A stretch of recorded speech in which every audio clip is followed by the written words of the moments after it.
So ito yung trouble ng sanyo na to. Isasaksak ko lang. Kino-trouble natin habang maaga pa ng konti. Tapos yung to. So itong problema niya. Patingin ng display. Yun ang display niya. Wala.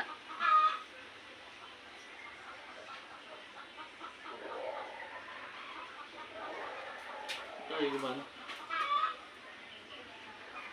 Naka-on na ba digdi pa? Ha? Naka-on na ba digdi? Oh, na yun eh. Namatay. Ulit. Oh my God.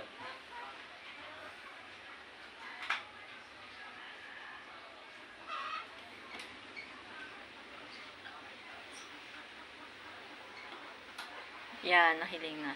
Ganyan ang trouble ng TV na to. So, yung kanyang is may line. May line. Tapos ang tawag dyan, retrace line. Retrace line. So, trouble natin. Check natin yung 200 volts. Ay, nakaset yung tester natin. 200 volts. Ayan. Ito yung 200 volts. Dapat, saktong 200 or 180 man lang. Kaya lang, 3.7 volts lang naka-display. So, wala siyang 200 volts. Check din natin yung G2. At least 380 volts. Itong G2. Ayan o. Ayan, wala rin. 4.6 lang. 4 volts. Kaya pala nagkakaganon yung niya. Yung display niya. So, cut muna natin para hindi na ganong humaba. Yun na pa. Hello. Ito pala yung trouble natin na sanyo na retrace line ng problema. Kapit ka na eh. Natin. I-demo natin sa mga baka sakaling may nanonood na mga technician para hindi na rin sila ganong mahirapan. Pag itong model sanyo, ganito ang problema. Ayun. Lapitan mo ulit. Halika rito dito. Tutukan mo ito ng video.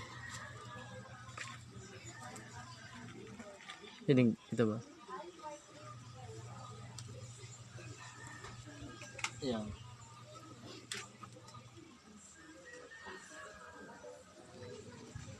Ayan. Ito yung dating problema nito. Walang 200 volts. Ayan.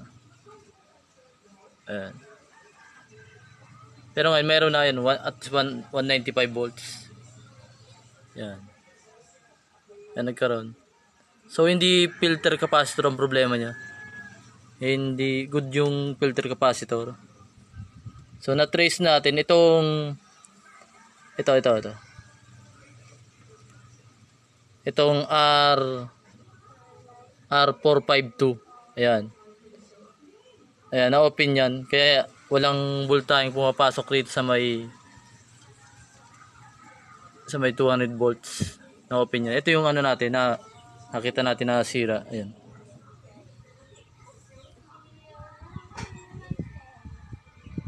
Ito. Ayan, resistor nila. Ang value niyan is 47k ohms. Pero hindi ko na siya masyadong dahil halos burado na yung color code. Pero ginamitan natin siya ng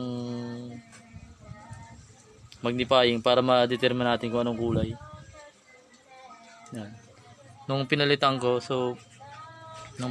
natin yung naging okay na yung display niya. Yan. Hindi nga lang makita dahil maliwanag yung araw. Pero naka-video na yun. So mamaya natin.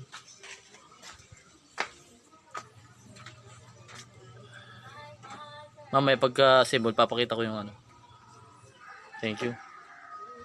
Yung ipapakita natin yung display ng monitor ng TV. Assemblein ko lang muna. Tingnan siya. Yung kulay black na yan, sa na lang yan, sa video na lang yan. Sa camera na lang yan. Pero yung okay ng raster niya. Gusto ng raster. Ayun, saan niya. Maganda kasi ito sa video okay dahil kahit pukpukin mo to, kahit halimbawa matamaan ng matigas na bagay, hindi basta-basta masira. Hindi katulad ng LCD TV, mapitik mo na ng konti, basag. Yan ang advantage ng itong TV pagdating sa video, okay?